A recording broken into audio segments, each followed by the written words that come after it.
kenapa sih peserta didik motivasinya rendah dalam belajar? Kenapa sih peserta didik ini setiap mata pelajaran saya kok tidak mau berbicara? Nah, kenapa sih peserta didik ini ketika diminta menulis tidak mau menulis? Nah, itu hanya satu faktor penyebabnya, Bapak. Nah, jadi kembali lagi ke kita, ada satu faktor penyebab, faktor utama kenapa rendahnya motivasi, minat belajar, kemudian keinginan belajar peserta didik, itu satu Bapak Ibu. Kita kurang menerapkan sesuatu yang inovatif. Inovatif dari segi penggunaan media pembelajarannya, inovatif dari segi penggunaan model pembelajarannya, inovatif dari segi metode pembelajarannya. Nah, ketika Bapak Ibu coba datang ke kelas dengan gaya baru, misalnya nih, Bapak Ibu membahas materi terkait dengan berbicara. Berbicaranya adalah menceritakan pengalaman pribadi, misalnya seperti itu.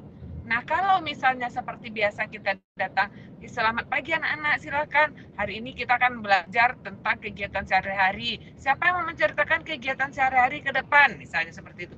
Itu sulit sekali Bapak Ibu akan menemukan peserta didik yang mau saya Bu, pasti sulit sekali. Tapi coba Bapak Ibu bawa dengan gaya baru, dengan media baru. Misalnya nih, Bapak Ibu punya alat atau media.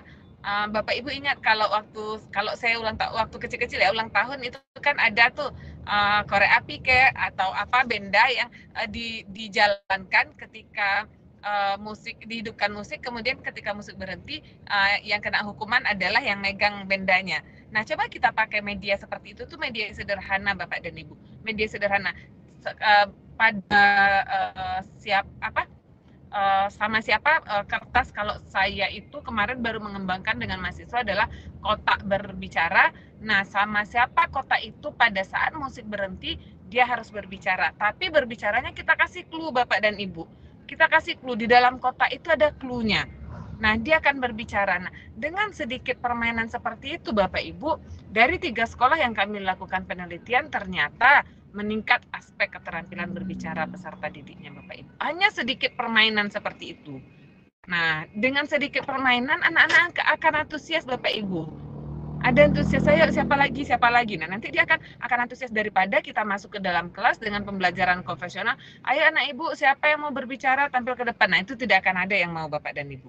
Apalagi peserta didik di kelas rendah. Karena apa? Karena mereka belum punya minat belajar yang tinggi untuk tampil ke depan. Kalau tampil ke depan, takut nanti ditertawakan, takut salah, takut ini, takut itu. Nah, coba Bapak Ibu ajak peserta didik dalam kegiatan pembelajaran. Itu sifatnya bermain. Jadi mereka tidak merasa ini adalah belajar loh. Tapi dia bermain sambil belajar. Nah, lebih menekankan seperti itu Bapak Ibu.